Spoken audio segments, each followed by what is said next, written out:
Dinorwic was one of the largest slate quarries in the world. It operated for nearly 2 centuries, exporting slate across Britain, Europe, and even as far as Australia. At its peak, over 3,000 men worked here, cutting, splitting, hauling slate by hand, often in brutal weather on steep ground with very little safety. The quarry finally closed in 1969, and what's left is vast, stripped out, and strangely beautiful. The size of it doesn't really hit you till you're here. It's not just one quarry, it's dozens of pits and terraces, all cut into the same mountainside. And even though the machinery's gone, you can still see how it worked.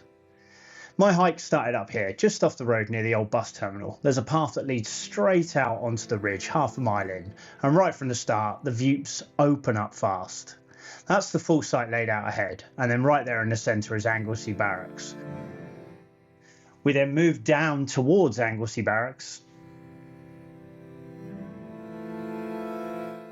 22 identical huts, built in the 1860s, right in the middle of the quarry. Each hut housed 4 men. No heating, no plumbing, just stone walls, straw bedding, and whatever you could carry in with you. Most of the men who stayed here came from Anglesey, hence the name. They couldn't walk home each night, so they stayed throughout the week, Monday to Saturday, hike home Saturday evening, back again Monday morning. But it let them stay close to the pit and keep working. Today it's just ruins, but even like this, you can still feel how lived in it once was.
By the late 1960s, things were winding down.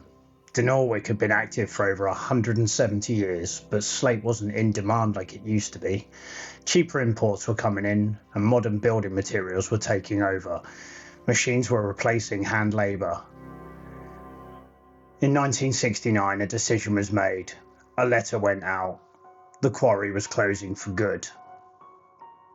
Over 300 men lost their jobs overnight. Some had spent their entire lives here. The managing director called it regrettable but necessary. To the men on this mountain, it probably felt like the end of the world. It's easy to see this place as beautiful now, but for the people who worked it, it wasn't a viewpoint. It was their living.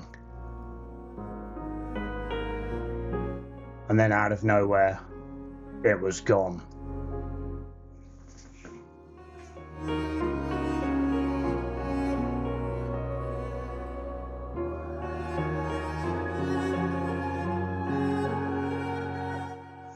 So moving away from the Anglesey Barracks, I dropped onto one of the upper terraces. I'd seen a few photos in my research of a so-called Dinorwic Banksy, but no one really says where it is. Getting across went picking my way along a sketchy ledge. Not the easiest footing, but worth it.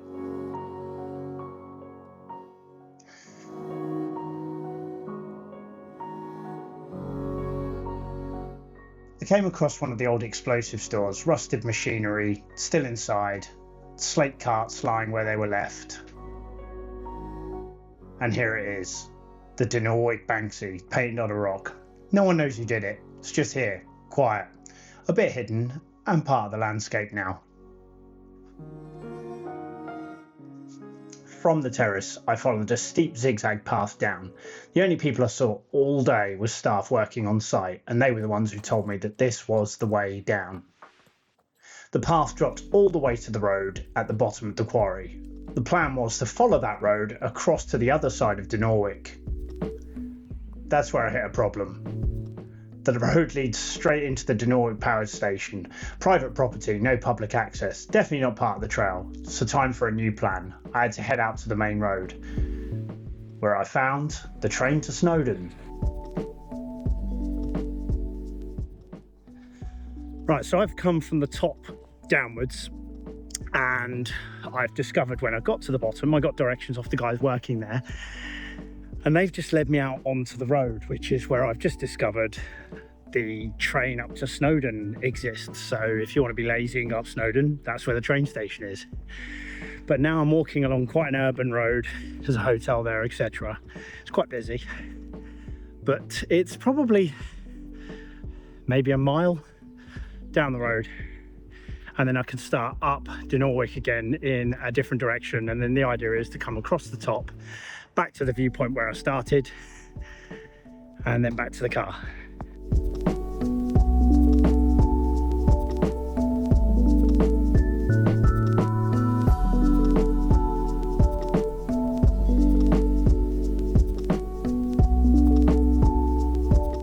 So we've done the loop now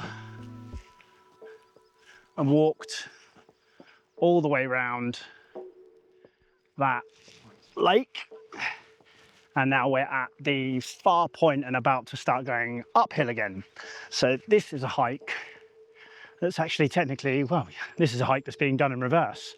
Usually the start at the bottom, goes to the top of the mountain, come back down, whereas I started at the top, scaled my way down, got told to go what's now turned out to be quite an inconvenient way, been turfed out onto a road, and now I made the decision to do the loop, come around the lake, and then start at the other end. And now I can do a loop, go all the way up the top, take the little zigzag, then go across, and then arrive back at the car. So here we go.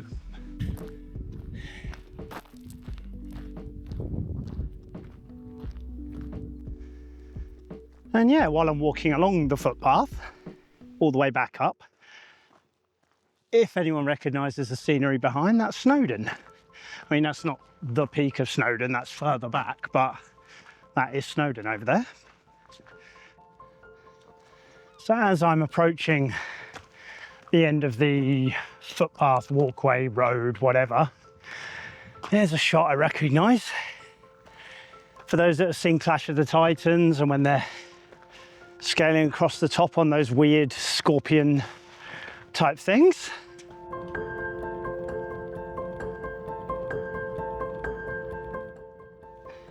And the shot I really want to see, this one here. I'm going to get the drone up and have a better look. But for any of you who have seen Willow, which is one of my favourite films as a child. It's The Evil Witch's Castle is filmed there, where she turns everyone into pigs. If any of you have seen Willow and they know about that area and where the castle was and everything like that, I remember as a kid, I'd say that was like one of the biggest films as a child. You had the video shop and then the grocery shop next to it. And at the time, Shreddies were doing a promotion. Willow pictures all over the box, little toy inside. And I don't even eat cereal, I hate cereal, I have done my whole life. All of a sudden I loved Shreddies. Made my parents buy Shreddies. I used to eat Shreddies for lunch, dinner, breakfast as well. just to get more toys based around Willow. Absolutely loved that film. Terrible series if anyone saw that a couple of weeks ago, but amazing film. Whether you're into old film sets or forgotten industries, Dinorwic is something else. Part of it looks like it was carved for fantasy films, and in some cases it was. Clash of the Titans, Willow, they both use this place for a reason, but strip all that away and you're still left with something massive. The history here isn't buried, it's just abandoned. Slate carts still sit where they were last pushed, rusted cables run down the inclines. The barracks haven't been touched, just left to rot in the wind. And you don't have to look hard to see how people lived and worked here. And once you've walked it, it sticks with you. Dinorwic is definitely a must visit in North Wales. In